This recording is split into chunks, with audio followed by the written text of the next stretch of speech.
બે હાથ જોડીને જયઘોષ બોલાવીશું।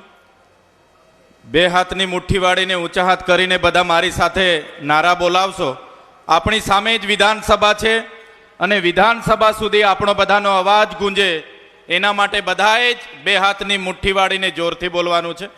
ભારત માતા કી, ભારત માતા કી, જય જવાન, જય જવાન। ધન્યવાદ।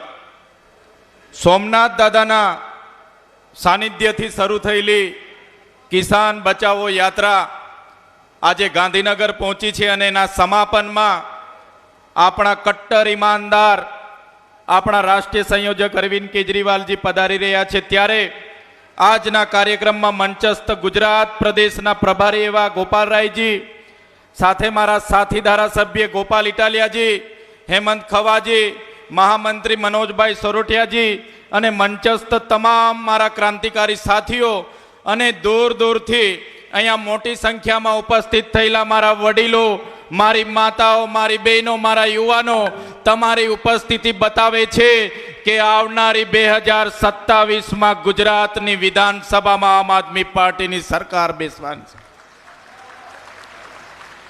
સાથીઓ, આજે આમ આદમી પાર્ટીના નેતાઓ સાથે, આમ આદમી પાર્ટીના કાર્યકરો સાથે આ 30 વર્ષથી ચાલતી ભારતીય જનતા પાર્ટીની સરકાર આજે જેલ અને કેસ ચાલે છે। ખોટી એફઆઈઆરો કરાવીને આપણા પર ખોટા કેસો કરાવે છે। એનો ઉત્તમ નમૂનો તમારી સામે ચૈતર વસાવા છે। આજે ચૈતર વસાવા એક ખેતીવાડી અધિકારી તરીકે જાહેર જીવનમાં આવ્યા, રાજકારણમાં જોડાયા, ભાજપ અને કોંગ્રેસ સામે લડ્યા, આદિવાસીઓ માટે લડ્યા। આજે ચૈતર વસાવા પર 19 જેટલી એફઆઈઆરો કરાવવામાં આવી। આજે ચૈતર વસાવાને 7 વખત જેલમાં નાખવામાં આવ્યા। જેલમાં પણ એવી ટ્રીટમેન્ટ અમને આપવામાં આવી। આજે પ્રવીણભાઈ રામ હોય, ગોપાલભાઈ ઇટાલિયા હોય, ઈસુદાનભાઈ ગઢવી હોય, અમે જ્યારે જેલમાં હોઈએ ત્યારે અમારા પરિવારને હેરાન કરવામાં આવે, અમારા કાર્યકરોને હેરાન કરવામાં આવે, છતાં અમે એમની સામે ડર્યા નથી।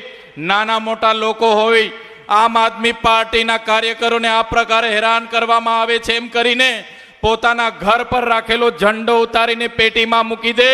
પણ જે ખેડૂત નેતાઓ જેલમાં હતા અને જેલમાંથી આવીને આજે ખેડૂતની લડાઈ ચલાવી છે, એમને ચૈતર વસાવા અને આમ આદમી પાર્ટી સલામ કરે છે।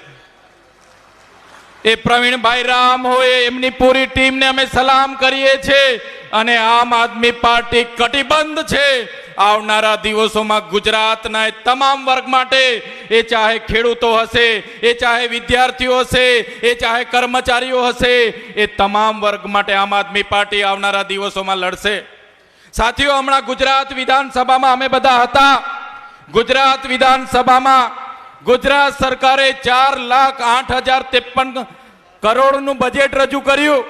ત્યારે અમે ગુજરાત સરકારના મુખ્યમંત્રી, એમના મંત્રીમંડળને પૂછ્યું કે ભાઈ, બજેટ 4,08,053 કરોડ તમે રજૂ કર્યું છે, ગુજરાતનું દેવું કેટલું છે? ત્યારે આ સરકાર પર જવાબ નથી।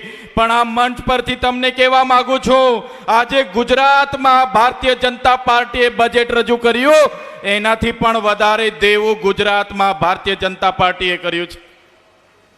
4,30,000 કરોડથી પણ વધારે દેવું આજે ગુજરાતની સરકારે કર્યું છે।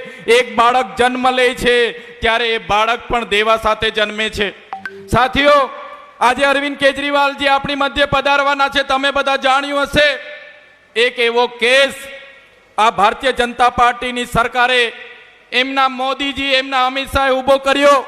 એમની તપાસ એજન્સીઓને કીધું અને તત્કાલીન જ્યારે દિલ્હીના મુખ્યમંત્રી આપણા કેજરીવાલ સાહેબ હતા, એમના સહિત મનીષ સિસોદિયાજી, સંજય સિંહજી, એવા 6 જેટલા આમ આદમી પાર્ટીના નેતાઓને જેલમાં નાખવામાં આવ્યા। અને એ કેસનું જ્યારે હમણાં થોડા દિવસ પહેલા જજમેન્ટ આવ્યું, ત્યારે દારૂની નીતિના કૌભાંડના નામે જ્યારે એમણે આખા દેશમાં આપણને બદનામ કરવાનું કામ કર્યું અને કોર્ટે કીધું કે 1 રૂપિયાની રિકવરી પણ નથી, એક પુરાવો પણ નથી, અને દિલ્હીની રેવન્યુ કોર્ટે જાહેર કર્યું કે કેજરીવાલજી ઈમાનદાર છે, આમ આદમી પાર્ટી ઈમાનદાર છે, ત્યારે એ તમાશો આ ભાજપના નેતાઓના ગાલ પર પડ્યો છે. એ તમાશો આ તાનાશાહી સરકારના ગાલ પર પડ્યો છે.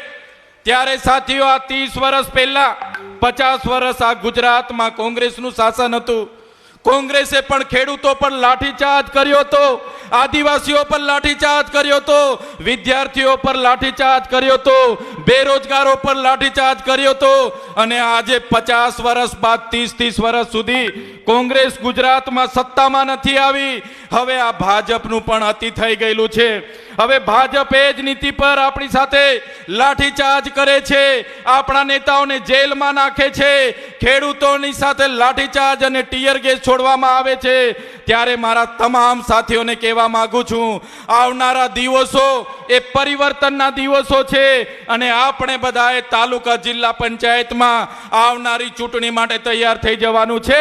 અને અમે મંચ પરથી છાતી ઠોકીને કહીએ છીએ, આવનારા દિવસોમાં ભારતીય જનતા પાર્ટીની સરકાર 2017 અમારા મહિલાઓના ગામડાઓ ખાલી કરવા માટે, એમના ઝૂંપડાઓ તોડવા માટે, વિકાસના નામે આ સરકાર પોલીસને મોકલીને અમારા આદિવાસીઓને હેરાન કરે છે. એ ચાહે વાલિયા હોય, એ ચાહે ડેડિયાપાડાનું માલ સામોટ હોય, એ ચાહે કવાટનું છોટાઉદેપુર હોય, એ ચાહે પાર તાપી નર્મદા લીગના નામે વલસાડ કે ડાંગ હોય, અમારા લોકોને ઝંઝેડવાનું કામ કરે છે, જમીનો છીનવવાનું કામ કરે છે, અમારી સંસ્કૃતિ, અમારી પ્રકૃતિ અને અમારા લોકોને હેરાન કરવાનું કામ કરે છે. ત્યારે આ મંચ પરથી આ સરકારને પણ કહેવા માંગીએ છીએ, જે પ્રકારે અમારા અંબાજી અને જ્યાં પણ અમારા લોકોને હેરાન પરેશાન કરવાનું આ સરકાર જો વિચારતી હોય તો આવનારા દિવસોમાં ગાંધીનગર આવીને પણ અમે પાડલિયાવાડી કરવા માટે તૈયાર છે ને અમે પાડલિયાવાડી કરીશું. જે પ્રકારે પાડલિયામાં પોલીસ 47 પોલીસ અધિકારીઓના માથા તોડી નાખ્યા હતા, તીરકામઠા ભાલિયાપાલા ચાલ્યા હતા, એ જ પ્રકારે જો આવનારા દિવસોમાં અમારા આદિવાસી સમાજને વિસ્થાપન કરવાનું કામ જો આ ભારતીય જનતા પાર્ટીની સરકાર કરશે તો આવનારા દિવસોમાં ગાંધીનગરમાં અમારા ઓજારો લઈને પહોંચતા પણ અમને વાર નહીં લાગે. ગાંધીનગરમાં આવીને પાડલિયાવાડી કરીશું અમે. અને સરકારને પણ કહેવા માંગીએ